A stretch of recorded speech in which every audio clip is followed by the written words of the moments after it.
Hello friends, I am Rashmi. Welcome to SRS Info. Today we will continue with health education and community pharmacy. In the last class we discussed about two fat-soluble vitamins, vitamin A and vitamin D. Today we will complete vitamin E and vitamin K. So these are the fat-soluble vitamins. Let's start with vitamin E. Vitamin E is a group of tocopherols. Okay, this belongs to the group of tocopherols and this consists of alpha, beta, gamma and delta tocopherols.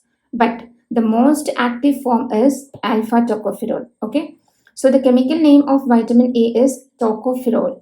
And from where we get this name, this is a Greek word which means birth and bear. That means vitamin E, that is tocopherol, plays a very important role in fertility and reproduction. It helps to prevent sterility. That's why it's known as anti-sterility vitamin.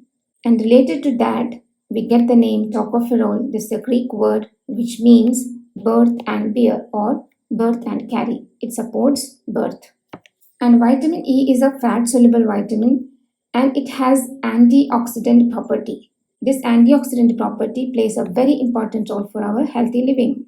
And vitamin E was discovered in 1922. It was isolated in 1935 and it was first synthesized for the medicinal purpose in 1938. This historical moment also you have to keep in mind. And from where we get this vitamin E? The main resources of vitamin E are soya bean oil, wheat germ oil, rice germ oil, almond oil, peanut oil, etc. All these types of oil consist of vitamin E, even coconut oil also. Coconut water is also rich with vitamin E, okay? And what are the functions of vitamin E? Why it is essential to our body? Vitamin E plays a very important role in reproduction. It is necessary for reproduction. We have already discussed it, and vitamin E got the name tocopherol by its capacity to support reproduction. And it is very necessary for muscle metabolism. It's also required for the preservation of creatine in muscles. The preservation of creatine in muscles is also supported by vitamin E. We have already discussed that vitamin E has antioxidant property. Due to this antioxidant property, it protects vitamin A from destruction. So vitamin E supports the protection of another vitamin, that is vitamin A.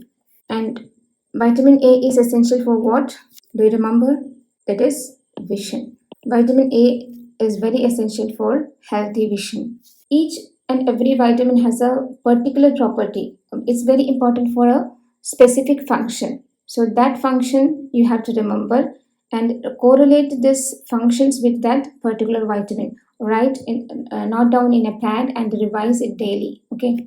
Vitamin E is also used to treat the non-alcoholic fatty liver.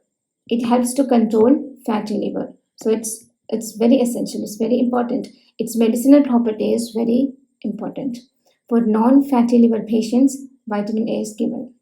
And it prevents hemolysis by protecting unsaturated fatty acids. Okay. It prevents hemolysis by protecting the unsaturated fatty acids of erythrocyte membrane. Due to this property, due to this function, it prevents hemolysis. Clear? So these are the major functions of vitamin E. That's why vitamin E is important. But the daily requirement of vitamin A is only 15 to 30 milligram. In some books you will get it as 10 milligram. But this is the standard requirement, that is 15 to 30 milligram. And vitamin A deficiency is rarely reported in humans. But at the same time, there may be a possibility of genetical problem due to the deficiency of vitamin E. It's actually not due to the deficiency. Even after taking the sufficient amount of vitamin E, this genetical problem may happen. Genetical abnormality in metabolism is mutations of genetic coding for alpha tocopherol transfer protein. Okay, alpha tocopherol transfer protein. This genetical abnormality in metabolism is mutation of this genetic coding of alpha tocopherol transfer protein, which may lead to the neurodegenerative disorder, which is known as ataxia, with vitamin E deficiency. This vitamin A deficiency, that is genetical problem, okay, In such a condition, even after consuming the sufficient amount of vitamin E, there is a possibility of vitamin E deficiency, and this leads to a neurogenetical disorder which is known as ataxia. Some other examples, some other deficiencies of vitamin E are peripheral neuropathy, myopathy, retinopathy, impairment of immune response. All these are other examples of vitamin E deficiency, but still it's very rare in human. Neuropathy will affect nerves. It makes the nerves weak. Okay. And myopathy affect the voluntary movement of muscles. It affects muscles. Retinopathy is the complications which affect retina or eye. Some diabetic patients, the complications of diabetes which may lead to retinopathy in some cases. Okay. And impairment of immunoresponse. These are the vitamin E deficiencies. The next one is vitamin K. This is the last vitamin of the group of fat soluble vitamins. Then vitamin K is known as anticoagulant vitamin. Vitamin K is known as anticoagulant vitamin. It controls our clotting, bleeding. Okay, all these things are controlled by vitamin K. Major forms of vitamin K are vitamin K1, which is known as phylloquinone, and vitamin K2, menaquinone. Most commonly used form is vitamin K1, that is phylloquinone. Vitamin K2 consists of number of related chemical subtypes. This consists of chemical subtypes of vitamin K. But vitamin K1 is the most commonly used one. These are made by plants so that it is highly found in green leafy vegetables. Why? Because vitamin K1 plays a very major role in photosynthesis. It is directly involved in photosynthesis, and photosynthesis is take place in green leaves. Okay. So green leafy vegetables are the rich resources of vitamin K, especially vitamin K1. Vitamin K1 we can get from spinach, green leafy vegetables, cow's milk, turnip, asparagus, etc. And vitamin K2 is these resources are related to non-vegetarian resources like goose, chicken, beef, egg yolk, etc. So these are the major resources of vitamin K1 and K2.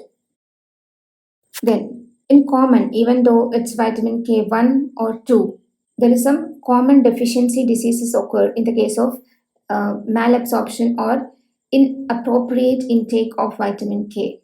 What are these deficiencies? The first problem, we already know that it leads to increased bleeding. Why? Because defective clotting mechanism. Clotting mechanism is controlled by vitamin K. If vitamin K is not sufficient, it may lead to defective clotting mechanism, which leads to increased bleeding. And it also causes the decreased prothrombin content of blood because bleeding is high. So it may lead to decreased prothrombin content of blood. Okay, these are the primary deficiency diseases, deficiency conditions of vitamin K in our body. And there are some secondary conditions. How it occurs? Even though we take the sufficient amount of vitamin K, our body is not capable to accept or absorb this sufficient amount. Even though we take the sufficient amount of vitamin K, but our body is not capable to absorb this proper amount of vitamin K, which we can call as malabsorption. What are the reasons of this malabsorption of vitamin K? It may be due to cystic fibrosis, chronic pancreatitis, liver damage, or liver diseases. In such conditions, we cannot absorb this vitamin K properly. In such patients, what will happen? Malabsorption of vitamin K occurs and this deficiency appears. And this deficiency may further lead to this type of primary conditions, that is bleeding, decreased prothrombin in blood, etc. Okay. So due to the secondary conditions, the patient may go into the primary deficiency conditions of vitamin K. And vitamin K deficiency also affects children. Once the bleeding in infants is one of the reason. Vitamin K deficiency is one of the reason of increased bleeding in infants, and also it may lead to brain damage. Okay, increased vitamin K deficiency may lead to brain damage in children. So vitamin K is a important vitamin, and deficiency may causes serious symptoms, serious problems in our body. What are the daily requirement of vitamin K? Only 0.03 microgram per kilogram in a day. But this microgram plays a very important role.